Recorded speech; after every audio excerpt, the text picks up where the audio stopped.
네, 안녕하세요. 더블공인중개사입니다.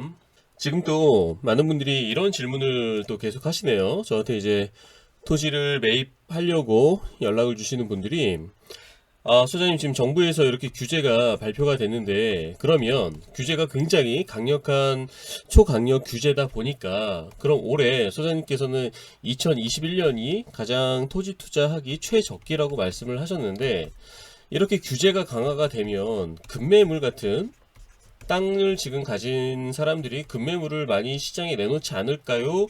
라는 질문을 많이 하세요. 그러면은 오히려 2021년 지금이 최적기가 아니고 좀 더 기다려서 뭐 내년 내후년이 토지 최적기가 투자 최적기가 되지 않을까요? 이런 질문을 하세요. 네, 여기 대해서 제 생각, 이건 제 생각이니까. 그리고 지금 토지 시장에서 토지만 전문적으로 하고 있는 이제 현지 이제 공인중개사분들 있잖아요.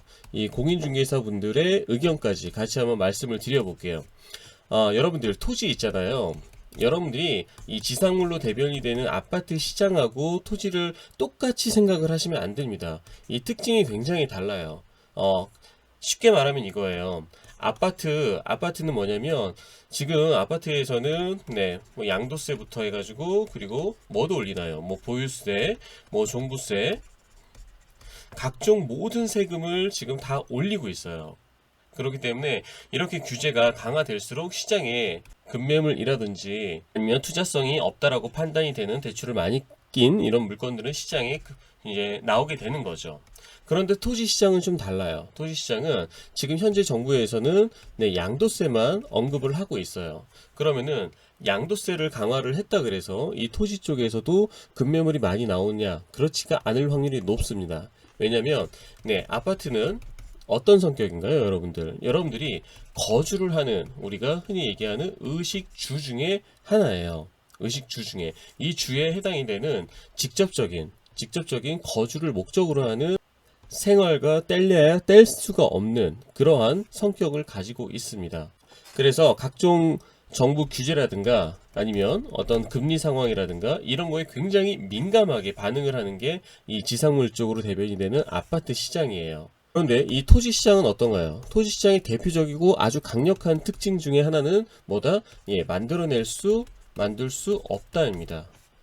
흔히들 이제 뭐 부증성, 그리고 뭐 이동할 수 없다, 이제 부동성, 이런 가장 강력한 특징이 토지 시장에 있어요. 그래서 토지는 사람들이 집부터 다 사고요. 매입을 하고 그 다음에 여유가 있을 때 매입을 고려를 하는 게 토지 뭐 투자가 됐건 실수요가 됐건 여기에 해당이 되는 겁니다. 1차는 집이에요. 그 다음이 토지입니다. 그래서 토지, 땅을 가지고 있는 대부분의 분들은요, 급한 마음이 별로 없어요. 급한 마음이 별로 없어요. 지금 정부에서 초강력으로 규제를 한다?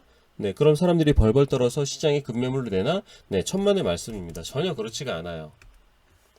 더군다나 지금처럼 정부 임기가 얼마 남지 않은 시기에서는 그냥 버티기예요. 그냥 가지고 있는 보유입니다. 그냥 보유. 그냥 그래? 규제가 이렇게 강화됐어? 그냥 가지고 있지 뭐. 이렇게 될 확률이 훨씬 높습니다. 훨씬 높아요. 그리고 이제 비사업용 농지를 가지고 계신 분들도 정부에서 뭐 이행명령, 강제처분 이행명령 같은 거 떨어지고 할 때마다 거기에 맞는 또 대응을 해서 할 겁니다. 정부에서 그냥 한 방에 이거 당장 한 달 안에 처분하세요, 이렇게 또 하는 건 아니거든요. 그리고 지금 정부에서는 1차적인 큰 틀의 방향성을 제시를 한 거라고 말씀을 제가 1차적으로 드렸잖아요. 그렇다는 얘기는 이제 2차, 이제 3차, 점차적으로 수정 보완이 될 거라고 보여집니다. 제 생각에는 지역별로 틀릴 수가 있어요. 뭐 광역 도시별, 그리고 뭐 군 단위별, 읍 단위별, 뭐 리 단위별로 달라질 수 있는 이 규제의 변화성을 가지고 있습니다. 그래서 토지는 사람들이 급매물을 그렇게 급하게 덤지고 이렇게 물건을 막 시장에 내놓고 하는 그런 상품 자체가 아닙니다. 물론 토지 특성에 따라 이 부분은 좀 달라질 수가 있어요. 예를 들어서 여기가 이렇게 신규 택지나 신도시로 개발될 것 같아서 어떤 사람들이 이렇게 수용이나 환지 전략으로서 매입을 해놨는데 이 개발 계획이 취소되거나 아니면은 축소, 축소될 경우에는 시장에 급하게 물건을 내놓을 수도 있겠죠. 예를 들면 예전에는 여주역을 주변으로 뭐 이런 식으로 50만 평 개발을 한다 그랬는데 이게 이제 15만 평으로 줄어드는 거죠.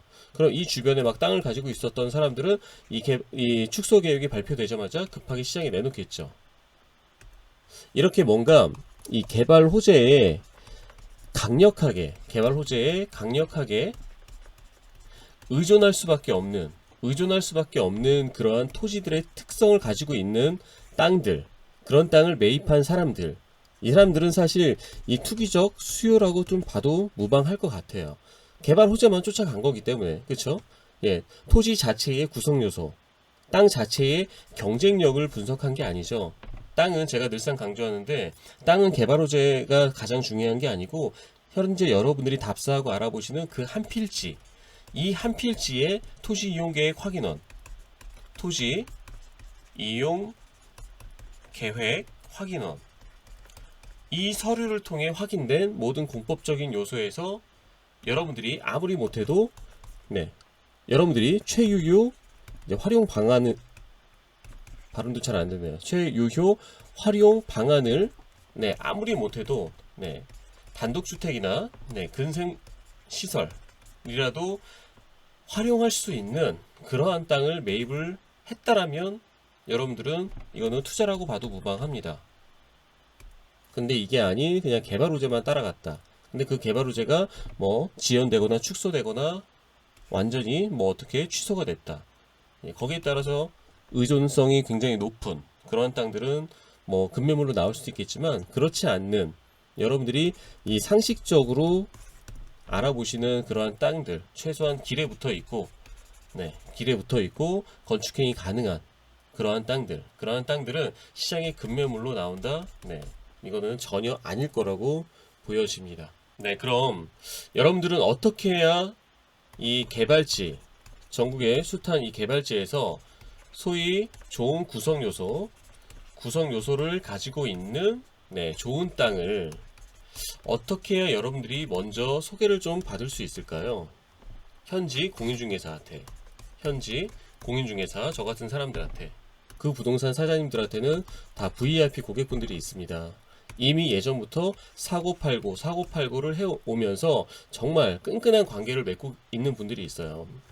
여러분들도 맛있는 음식이 있으면 누구를 가장 먼저 주나요? 여러분들 자식들, 가족들, 그 다음에 정말 가까운 내 베스트 프렌드, 친구들, 그리고 정말 비즈니스적으로 내가 믿는 사업자분들, 그 외에 이제 뭐 다른 분들, 이거 기본 상식이겠죠. 정말 좋은 땅이 있으면 공인중개사분이, 자, 여러분들 이 시장, 토지 시장에 이해관계자들의 심리를 여러분들은 파악을 하고 있어야 돼요. 자, 땅 주인, 매도인 있을 거죠. 이 땅의 주인. 그리고 여기는 매수자가 있습니다. 그러면은, 자, 이 중간에서 움직이는 이해관계자들이 누구겠습니까? 바로 이제 공인중개사입니다. 공인중개사. 물론 공인중개사들이 그래서 욕도 많이 먹어요. 시장을 교란한다. 그런 분들은 문제가 있는 거고요. 아주 정상적인 거래 행태를 하는 공인중개사분들 훨씬 많습니다. 그러면은 여러분들은 이런 공인중개사분들한테 좋은 물건을 내가 먼저 소개를 받아야 돼. 어떻게 해야 될까요? 여러분들은 VIP 고객은 못 되겠죠.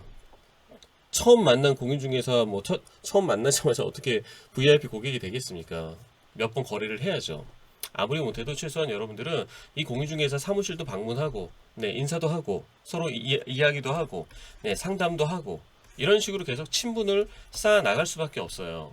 그래야지만 1차적인 VIP 고객분들한테 물건을 안내하면서, 그리고 그 다음 A그룹이라고 할까요? A그룹에 있는 고객분들, 그 다음에 B그룹에 있는 고객분들, 그리고 전혀 얼굴도 모르는, 생판 얼굴도 모르는 불특정 다수의 유튜브에 있는 고객분들, 이런 분들이 이제 유튜브에 올라간 광고 물건을 보고 연락하시는 분들이 태반이겠죠.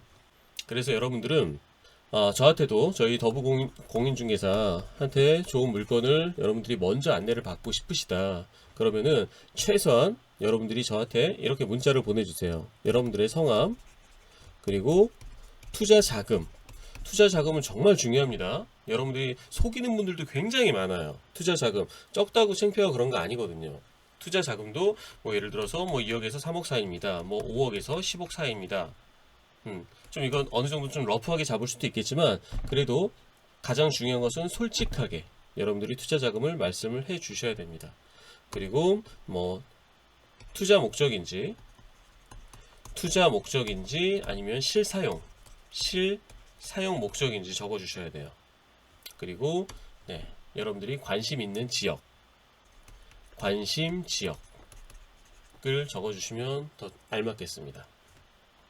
그래서 예시를 들면 네, 이렇게 뭐 홍승철 투자 자금은 뭐 5억 정도, 그리고 네, 투자 목적도 굉장히 중요합니다. 목적 뭐 원주, 뭐 당진, 뭐 여주, 이렇게 적어서 보내주시면 되겠습니다. 네, 이상으로 마치도록 하고요. 여러분들한테 네, 좋은 구성 요소를 가진 좋은 물건 안내해 드릴 수 있도록 최대한 노력하도록 하겠습니다. 네, 이상으로 마치도록 하겠습니다. 감사합니다.